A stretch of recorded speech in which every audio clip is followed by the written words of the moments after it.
Tuloy-tuloy pa rin ang ating Korean Week. Susan? Yes, kahapon Kuya Kim, ako ang namasyal sa Korea. Ngayon naman, ikaw ang magtutour sa amin.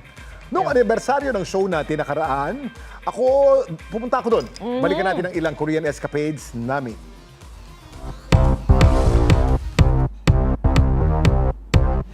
Kapag nasa Korea daw, eat what the Koreans eat and do what the Koreans do.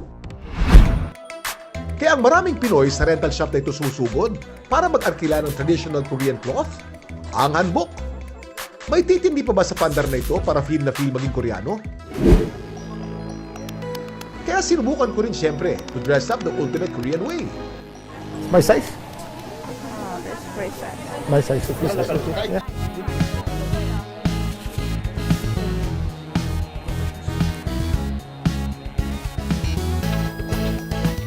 So this is called hanbok. Yeah, Hanbok. King. So ang hanbok ay sinusuot ng mga hari at ng mga royalty nung ancient times in Korea. Pero hanggang ngayon, pagka may mga special occasions sa Korea, nagsusuot pa rin sila ng hanbok. Okay. So king and special people, no? Yeah. High people, royalty. yeah.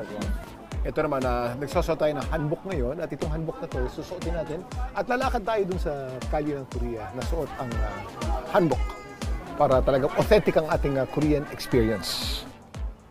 Oh, nice idea. Pogi. How about put hat here like that? No? I-retire ko muna itong sombrero natin, pang Kuya Kim. Ang tawag dito ay Stetson hat, ang tawag naman dito ay Ipsongwa.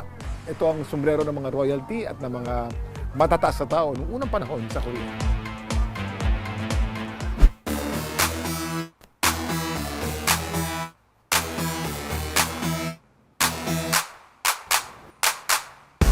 At para lubusin ko ang pag-feeling Koreano, rumampa na rin ako kasama ng iba pang turistang Pinoy. Annyeonghaseyo!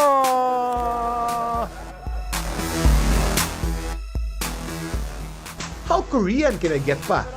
Annyeonghaseyo!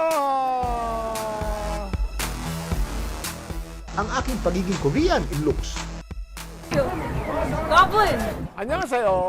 안녕하세요. 토끼비 맞으세요? 사랑해! 네네네.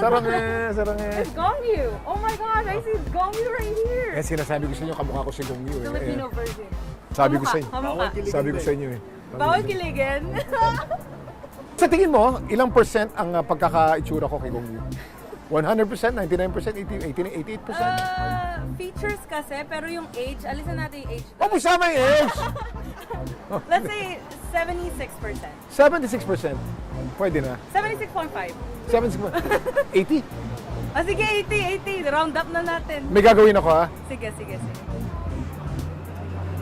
Ilan na? Ay, 150 na. Ay, tag 200.